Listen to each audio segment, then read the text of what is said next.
দীপাবলির শুভেচ্ছা এবং আন্তরিক অভিনন্দন। যারা এখনো পর্যন্ত মাতৃ প্রতিমা দর্শন করতে পারেননি, দর্শন করবেন বলে এগিয়ে আসছেন তাদের উদ্দেশ্যে বলছি, রাত্রি 12টার পূর্বে আপনারা মাতৃ প্রতিমা দর্শন করতে পারবেন। রাত 12টা হয়ে গেলে প্রশাসনিক নিয়ম অনুযায়ী আমাদের মাতৃমন্দিরের সমস্ত আলোকসজ্জা নিয়ে দিতে হবে। তাই আপনারা যে মাতৃমন্দির প্রবেশ করবে বলে মনে করছি, রাত 12টার পূর্বে মাতৃ প্রতিমা দর্শন করবেন।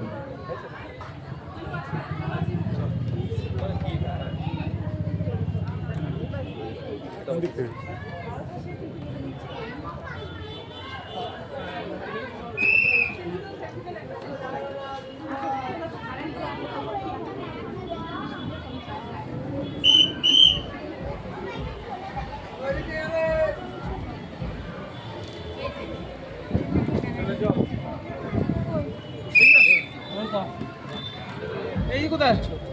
বেরোবি না? কি বার হবে না?